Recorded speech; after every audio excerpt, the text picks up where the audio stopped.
Hello बच्चों, let's read out the question.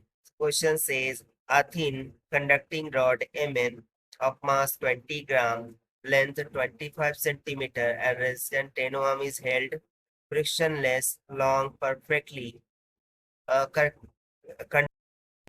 rails as shown in the figure. So यहाँ पर आप देख सकते हैं Mn, ये एक रॉड है, इसको इन रेल्स के बिटवीन में parallelly perfectly conducting vertical rails के बिटवीन में रखा जा रहा है, जिसमें मैग्नेटिक फील्ड है V नॉट के बराबर और जो एक्सेलरेशन ड्यू टू ग्रेविटी है वो डाउनवर्डली एक्सर्ट हो रही है और इसकी length 25 centimetre. So there is a uniform magnetic field V naught जिसका मान है 4 टेस्ला के बराबर, directed perpendicular to the plane of rod rail arrangement. Now the rod is released from the rest at time t equals to 0 and it moves down along the rails. जब time t equals to 0 पर इस rod को release किया जाता है, so ये move कर जाता है along the rail. So assuming air drag is negligible, so we have to match each quantity in list 1 with appropriate value from list 2 and have to choose the correct option while given the acceleration due to gravity 10 meter per second square and E inverse 0.4.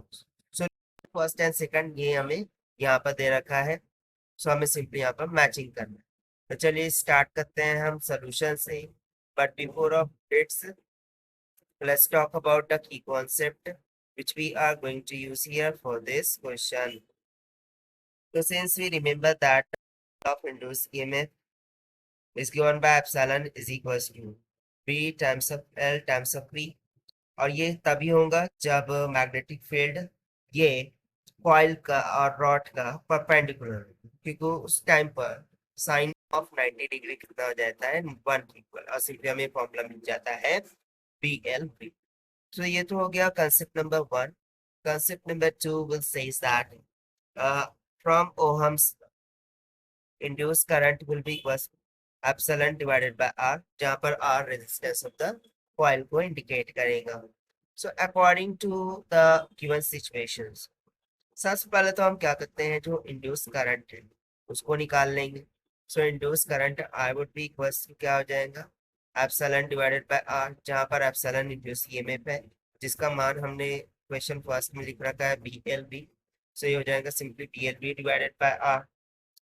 Now if you see that, so जैसे कि इसका मास है 20 mg के बराबर और downward direction में gravitational force लग रही है g, सो डाउनवर्ड डायरेक्शन में जो फोर्स हो जाएगी वो इसका वेट हो जाएगा, दैट इज mg. लेकिन मैग्नेटिक फील्ड की वजह से अपवर्ड डायरेक्शन में जो फोर्स लग जाएंगी वो हो जाएंगे मैग्नेटिक फोर्स, जिसका हम दर्शाते हैं fp से, और साथ ही साथ जो एक्सेलरेशन है वो डाउनवर्ड डायरेक्शन में लग जाएंगे, दैट इज a. तो यहाँ से सबसे पहले यदि मैं मैग्नेटिक फोर्स जो है उसका फॉर्मूला लिखूं, सो थर्ड कंसेप्ट हम यहाँ पर लगा देंगे मैग्नेटिक फोर्स का fp which is given by the formula I into L into B. So simply यदि मैं न्यूटन से सेकंड लॉ का यूज करूं, सो न्यूटन से second law will states that the F net is equals to mass into acceleration. So यहाँ पर net force क्या होगी, mg डाउनवर्ड में है fp अपवर्ड में, सो ये सिंपली हो जाएगा mg माइनस में fp, this must be equals to mass into acceleration. So चलिए हम fp का फॉर्मूला सब्स्टिट्यूट कर देते हैं, that is I into L into B. So this will be equals to the mass times of acceleration. ना हम यहाँ पर करंट का फॉर्मूला जो हमने यहाँ पर ड्राइव करके रखा है इसको हम मान लेते हैं इक्वेशन 1. सो इक्वेशन 1 को हम यहाँ पर सब्स्टिट्यूट करेंगे, सो हो जाएगा mg इन, देखिए B L B, so B का क्या हो जाएगा स्क्वायर हो जाएगा, एल इंटू एल, एल का स्क्वायर हो जाएगा, और 1 टाइम्स ऑफ बी है, so 1 times of B divided में capital R is equals to mass into acceleration. Now we remember that acceleration is nothing but rate of change of velocity with respect to time होता है. So इसको हम यहाँ पर substitute कराते हैं, तो सिंपली हमें मिल जाएगा कि mg माइनस में b का स्क्वायर एल का square b divided by r is equals to mass into dv by dt. So यहाँ से यदि मैं टर्म्स को सेपरेट कर दूँ, दैट इज मैं dv को उस जानिब ले जाऊँ और डिविडेंड में मैं ले लूँ mg माइनस में बी का स्क्वायर एल का square times of P divided by R, so ये इक्वल्स टू हो जाएगा dt बाय m. And now we will take the integration on both sides. So while taking the constant term to be an outside of integral, so we remember that integration of 1 by f of x dx और उसका derivative यदि numerator में adjusted हो, that is f dash, so this must be equals to ln of f of x. so इस फॉर्मूले के according ये क्या हो जाएगा, ln of into the bracket mg minus b का स्क्वायर l का square b divided by r. while if you see that हम इसको वेलोसिटी से इंटीग्रेट कर रहे हैं, तो मान लेते हैं इनिशियल वेलोसिटी 0 और फाइनल वेलोसिटी v, तो सिंपली ये क्या हो जाएगा 0 से v तक के वैरी कर जाएगा, that will be equal to, यहाँ पर 1 बाय कॉमन कर दिया तो इंटीग्रेशन ऑफ dt क्या हो जाएगा, सिंपली t हो जाएगा और डिविडेंड में फिर m निकल के आ जाएगा। और साथ साथ देखिए अकॉर्डिंग टू इंटीग्रल फॉर्मूला ये ln of f of x तो होगा, but according to chain rule divider में जो भी f ऑफ x होगा उसका अगेन डेरिवेटिव लेना होगा।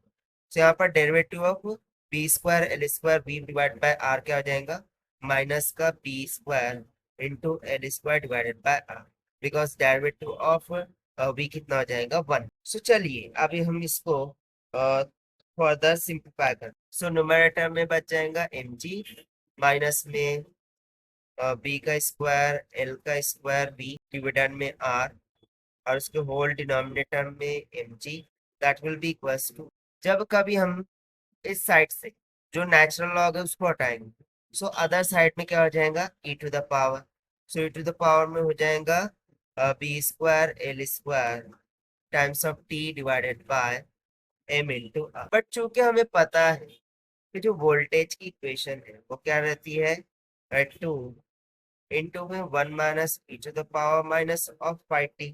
सो यदि मैं at time t equals to 0.2 seconds के लिए कैलकुलेशन कर, so v will be equals to 1 minus 1 by e हो जाएगा, दैट इज 1 माइनस e का इनवर्स। तो चलिए अब हम इस वेलोसिटी को इक्वेशन ऑफ इंड्यूस ईएमएफ में सब्स्टिट्यूट कर। अच्छा ये जो वेलोसिटी की इक्वेशन है ये हमने कहाँ से फाइंड की, इस इक्वेशन को सॉल्व कर। सो हमारा फाइनली जो इंड्यूस ईएमएफ वो एप्सिलॉन हो जाएगा v times of l times of v। So velocity की हमने इक्वेशन निकाली ऊपर, that is 2 into 1 minus of 1 by e। So 1 by e को मैं e का इनवर्स लिख सकता हूँ, so this will be equals to b हमें दे रखा था 4 मास 20 ग्राम्स, से हो जाएगा 4 मल्टीप्लाई बाय लेंथ हमें दे रखा है 25 सेंटीमीटर, सो उसको मीटर में कन्वर्ट करने के लिए 10 टू द पावर माइनस 2 से मल्टीप्लाई कर देंगे इंटू 2 इंटू 1 माइनस ई का इनवर्स वो हमें दे रखा है 0.4 के इक्वल, सो हो जाएगा 0.4। So 24 4 100 into 10 to the power minus 2 into 2 into 0.6 हो जाएगा। सो ये दोनों तो एक दूसरे के साथ कैंसिल हो गए, 6 2 12 यानी कि 1.2। सो इंड्यूस ईएमएफ का मान कितना आ गया 1.2 वोल्ट की, देयरफॉर इंड्यूस ईएमएफ वो कितना निकल के आ गया 1.2 वोल्ट्स की।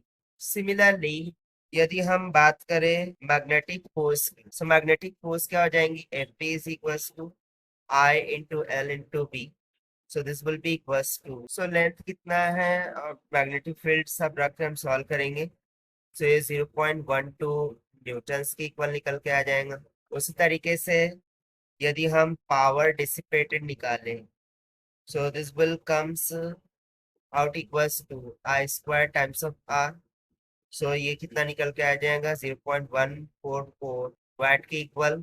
And in the same way जो टर्मिनल वेलोसिटी है वो कितनी निकल के आई है 2 मीटर्स पर सेकंड की। सो इसके अकॉर्डिंग यदि हम ऑप्शंस को मैच आउट करें, so at time t equals to 0 जो मैग्नीट्यूड ऑफ इंड्यूस ईएमएफ वो कितना है 1.20, यानी कि simply p will be matches to 3, then magnitude of magnetic force 0.1 यानी कि q will be matches to 4। उस तरीके से r डिसिपेटेड पावर 0.14 यानी कि 2 से मैच आउट हो जाएगा, और जो फाइनल s है एंड फाइनली जो टर्मिनल वेलोसिटी है वो ऑप्शन 5 में, और यही हो जाएगा हमारा required answer to this question जो कि हमने सॉल्व किया by using the concept of induced EMF. So this is the required solution. I hope you understood well. Best of luck. Thank you.